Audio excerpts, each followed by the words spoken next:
এখান থেকে খুব সহজে প্রমাণ হয় যে ইলেকশন কমিশন স্বচ্ছভাবে কাজ করে বিহারের ইলেকটোরাল রোলের যে শুদ্ধিকরণ করেছে তার মধ্যে কোনো দুর্নীতি ছিল না।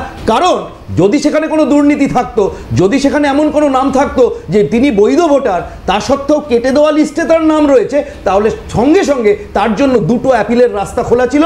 সুপ্রিম কোর্টে এই মহুয়া মৈত্র এবং কৃষ্ণদার দল তো সবসময় রেডি থাকে। সুপ্রিম কোর্টের দরজায় মোটামুটি আপনি গেলে দেখবেন ভোর 4টে থেকে বিকেল 5টা সবটাই স্বচ্ছ। তাহলে বিরোধিতার প্রয়োজন হচ্ছে কেন বা বিরোধিতা হচ্ছে কেন? আমি কৃষ্ণদার কিছু একটা বলার রয়েছে, একটুখানি শুনে নি কৃষ্ণদা।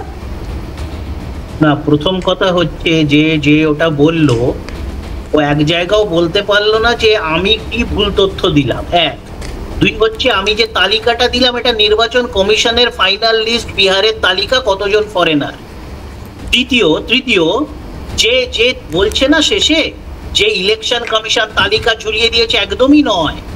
সুপ্রিম কোর্টের ভার্ডিক্ট আসার পর নির্বাচন কমিশনকে বলা হয়েছিল, নির্দেশ দেওয়া হয়েছিল যে যাদের নাম কাটা হয়েছে, কি কারণে কাটা হয়েছে সেটা বলতে হবে, শুধু কেটে দিলে হবে না। কি আলাদা বললেন আমি তো বুঝলাম না। বাধ্য হয়েছে নামের তালিকাটাই তো প্রকাশ করার কথা। কারণ নাম যদি তালিকায়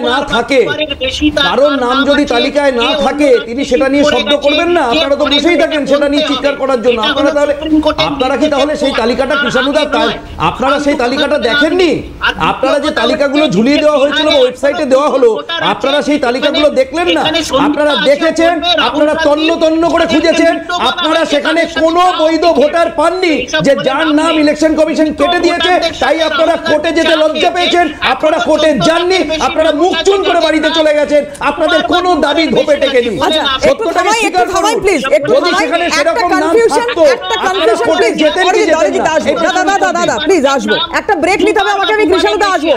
একটা কনফিউশন আমি জানি না, এই যে শান্তনু ঠাকুর বলছেন যে যারা সিএ তে আবেদন করবেন তারা সুরক্ষিত, শাসক দল এটা উনি ওনার রাজনৈতিক মানে যে জমিতে দাঁড়িয়ে রয়েছেন সেখানে তাকে বলতে হচ্ছে যে শাসক দল কোনো রাস্তা না পেয়ে রাজনীতি করছে, বাংলাদেশ থেকে আগত উদ্বাস্তুদের ভয় দেখানোর জন্য এটা করছে। যারা, আবার বলছি, যারা সিএ তে আবেদন করবে তারা সুরক্ষিত থাকবে।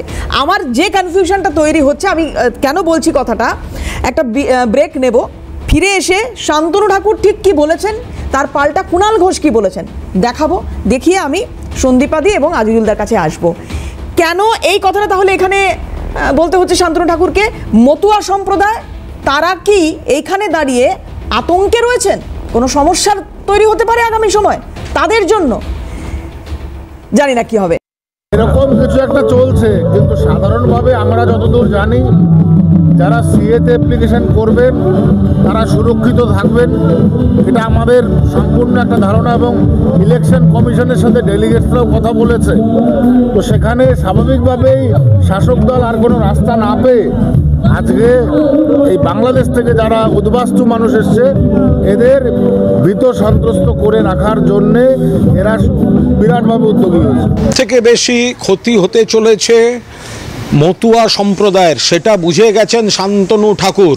শাক দিয়ে মাছ ঢাকার চেষ্টা করছেন, বলার চেষ্টা করছেন যে এসআইআরে বাদ গেলে সিএ দিয়ে ঢোকাবেন এই বলে আবার একটা ক্যাম্প করা ইত্যাদি। এটা হচ্ছে শাক দিয়ে মাছ ঢাকার ব্যর্থ চেষ্টা। এসআইআর মতুয়া সম্প্রদায় পুরোপুরি মমতা বন্দ্যোপাধ্যায়, তৃণমূল কংগ্রেস পাশে আছে। ওনারা বুঝতে পারছেন যে ক্রাইটেরিয়ায় বাদ দেওয়া হচ্ছে তাতে মতুয়া সম্প্রদায়ের উপর বা অনেক, ওনারা শুধু মুসলিম বলছেন তো, অনেক হিন্দু সম্প্রদায়ের উপর বিপুলভাবে আঘাত আসতে চলেছে, সেটা সব থেকে বেশি বুঝতে পারছেন ওনারা। সেই কারণে নাটক করতে নেমেছেন। তাহলে এসআইআরে কেন, তাহলে এসআইআরে ন্যায্য নাগরিক বাদ যাবে কেন?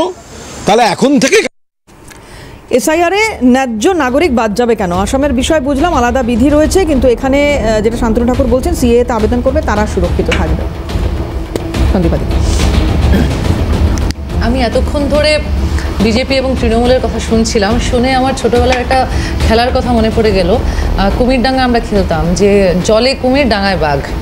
মানে রাজ্যের মানুষের, পশ্চিমবঙ্গের মানুষের এখন এইরকমই অবস্থা। আমরা যদি একটু এক্সক্লুসিভ ব্রিফে যাই, তৃণমূল এবং বিজেপি যা বলেছে, দেখুন অধীরবাবু বলেছে যে এসআইআর এটা একটা নর্মাল প্রক্রিয়া, 2002-তেও হয়েছিল, প্রায় 23 লক্ষ লোকের নাম বাদ পড়েছিল। এটা নিয়ে তো লাফালাফি করার কি আছে? এটা একটা সাংবিধানিক একটা institution, election commission of India, ওনারা এটা করে চলেছেন, বছরের পর বছর করে চলেছেন, এখনও করছেন। এটা নিয়ে এত লাফালাফি করার কিছু নেই। বরঞ্চ যেটা আমাদেরকে নজরে রাখতে হবে যে SIR এর নামে কোনো ন্যায্য ভোটার যেন বাদ না যায়। এবং ইলেকশন কমিশন অফ ইন্ডিয়ার দায়িত্ব কিন্তু কাউকে নাগরিকত্ব পাইয়ে দেওয়ার নয়, সেটার দায়িত্ব রাষ্ট্রের।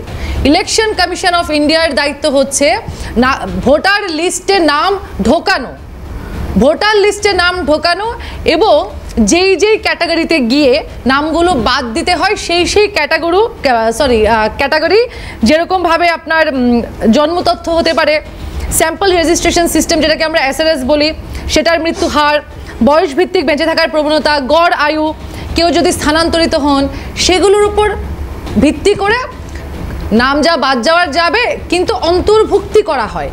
তো প্রথমে তো জানতে হবে যে ইলেকশন কমিশনের দায়িত্ব কিন্তু নাগরিকত্ব কাউকে পাইয়ে দেওয়া নয়, যেটা বারবার তৃণমূল এবং বিজেপি বলে বলে মানুষকে একটা দিশাহীন পথে এগিয়ে দেওয়ার চেষ্টা করছে। 1 নম্বর কথা।